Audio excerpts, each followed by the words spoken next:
మంత్రి గారి సమాధానం చూస్తే అధ్యక్ష వాస్తవాలు సభ ముందుకు రాలేదని నేను భావిస్తా ఉన్నా అధ్యక్ష. ఎందుకంటే మంత్రి గారి సమాధానం చూస్తే ఎవరైతే కొంతమంది ఎంపిక కాలేని వాళ్ళు కోర్టుకు వెళ్ళారని చెప్తా ఉన్నారు.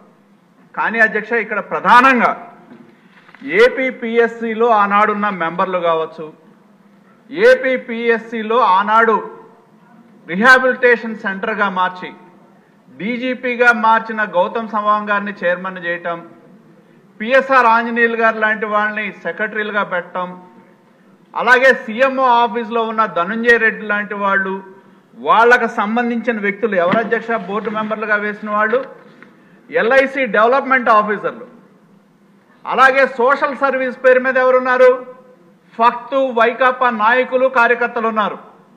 ఇటువంటి వాళ్ళని బోర్డు మెంబర్లుగా వేసి అధ్యక్ష మంత్రి గారిని నేను కోరేది ఒకటే, ఇక్కడేదో ఎంపిక కాలేని వాళ్ళు కోర్టుకు వెళ్ళటం కాదు. కోర్టుకు ఎందుకు వెళ్ళారు అధ్యక్ష? ఇందాక మంత్రి గారి సమాధానంలో 2018లో ఇచ్చిన నోటిఫికేషన్ ప్రకారం కన్వెన్షన్ మోడ్లో జరగాల్సిన పేపర్లు దిద్దటం అనేది డిజిటల్ ఎవాల్యుయేషన్ చేశారు అనే దాని మీద కోర్టుకు వెళ్ళారు అధ్యక్ష. కోర్టుకు వెళ్తే కోర్టు ఏం చెప్పింది, మీరు నోటిఫికేషన్ అనేది కన్వెన్షన్ మోడ్లో చేస్తామని చెప్పారు కాబట్టి డిజిటల్ ఎవాల్యుయేషన్ చేయటం కరెక్ట్ కాదు, మీరు కన్వెన్షన్ మోడ్లో మాన్యువల్ ఎవాల్యుయేషన్ చేయమన్నారు అధ్యక్ష. మాన్యువల్ ఎవాల్యుయేషన్ చేస్తే అధ్యక్ష తర్వాత ఎంత మ్యానిపులేషన్ అంటే ప్రభుత్వం ఏపీపీఎస్సీ పనితీరుకు నిదర్శనం అధ్యక్ష. మాన్యువల్ ఎవాల్యుయేషన్ చేయమని చెప్పి కోర్టు ఆదేశం ఇచ్చి దానిలో 1/10/2021 ఆదేశం ఇస్తే అధ్యక్ష ఎన్ని నెలల్లోపు చేయమన్నారు? 3 నెలల్లోపు చేయమన్నారు అధ్యక్ష. కోర్టు జడ్జిమెంట్ కోర్టులో కామెంట్ చేశారు అధ్యక్ష, changes in the rules of game after game was started.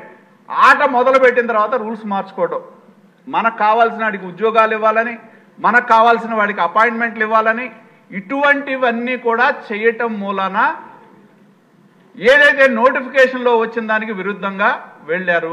ఆ విధంగా చేశారా? నోటిఫికేషన్లో కన్వెన్షనల్ మోడ్లో మాన్యువల్గా చేయాల్సింది డిజిటల్ మోడ్లో ఎందుకు చేశారని చెప్పి నేను మంత్రి గారిని అడుగుతా ఉన్నా అధ్యక్ష. కోర్టు ఆదేశం వచ్చిన తర్వాత మళ్ళీ మాన్యువల్ చేశారు అధ్యక్ష. ఇక్కడ మీరు ఒక్క క్షణం మనం ఆంధ్రప్రదేశ్ ప్రజలు కానీ సభ్యులుగా మనం ఆలోచించాల్సింది ఏంటంటే అధ్యక్ష, కోర్టు వచ్చిన తర్వాత మాన్యువల్ ఎవాల్యుయేషన్ చేస్తే మీరు ఒక్కసారి రిజల్ట్స్ చూస్తే అధ్యక్ష ఫైనల్ ఎగ్జామ్లో 326 మందిని సెలెక్ట్ చేశారు డిజిటల్ ఎవాల్యుయేషన్లో. దాన్నే మాన్యువల్ ఎవాల్యుయేషన్లో చేస్తే అధ్యక్ష 326 మందిలో ఎవరైతే డిజిటల్ ఎవాల్యుయేషన్లో సెలెక్ట్ అయ్యారో దానిలో 202 మందికి ఎలిజిబిలిటీ రాలా. ఒకటి అంటే 60%కి రానప్పుడు ఏం చేయాలి? రీవెరిఫికేషన్ చేయాలి, చేయలే. అదేవిధంగా అధ్యక్ష మనం తెలుగు గురించి మాట్లాడతాం, తెలుగు భాష గురించి మాట్లాడతాం, కానీ ఎవరైతే దానిలో క్వాలిఫై కాలేదో 80% మంది అంటే 326 మందిలో 62% మంది మాన్యువల్గా చేస్తే డిజిటల్లో అయ్యారు, మాన్యువల్ కాల. అలాగే ఎవరైతే మొదట తెలుగులో 326 మందిలో సెలెక్ట్ అయ్యారో 80% మంది మాన్యువల్ ఎవాల్యుయేషన్లో సెలెక్ట్ కాల. అంటే దీని అర్థం ఏంటి అధ్యక్ష? అసలు ఏపీపీఎస్సీకి ఉన్న ప్రతిపత్తి ఏంటి, ఏపీపీఎస్సీ యొక్క నిబద్ధత ఏంటి అనే దానికి ఖచ్చితంగా ఒక ప్రశ్నార్థకం అధ్యక్ష. నేను ఇంకోటి మంత్రి గారిని అడుగుతా ఉన్నా, ఏదైతే హైకోర్టు జడ్జిమెంట్ వచ్చిన తర్వాత ఆల్రెడీ ఒక మాన్యువల్ ఎవాల్యుయేషన్ జరిగింది అధ్యక్ష. డిజిటల్ ఎవాల్యుయేషన్ చేయకముందు మాన్యువల్ ఎవాల్యుయేషన్ చేశారు, చేసినా కూడా దాన్ని కప్పిపుచ్చి కావాలని తమ వారిని సెలెక్ట్ చేయడానికి డిజిటల్ ఎవాల్యుయేషన్ కానీ మాన్యువల్ ఎవాల్యుయేషన్లో అవకతవకలు జరిగినాయి.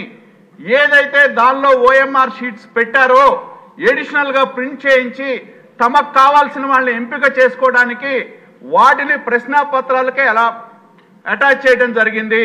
ఇది ఒక పెద్ద స్కామ్ అధ్యక్ష, 300 కోట్ల స్కామ్ ఇది. ఆంధ్రప్రదేశ్లో నిరుద్యోగ యువతతో గత ప్రభుత్వం జగన్మోహన్ రెడ్డి గారు ముఖ్యమంత్రిగా ఉన్నప్పుడు సీనియర్ ఐఏఎస్ ఆఫీసర్లు, సీనియర్ ఐపీఎస్ ఆఫీసర్లు ఉన్నారు అధ్యక్ష. చివరిగా నేను డిమాండ్ చేస్తా ఉన్నా, గతంలో ప్రతిపక్ష నాయకుడుగా మా నాయకుడు జాతీయ అధ్యక్షులు చంద్రబాబు నాయుడు గారు ఉన్నప్పుడు అధ్యక్ష దాన్ని ప్రజల ముందు ఒక డిజిటల్ ప్రజెంటేషన్ వేశారు.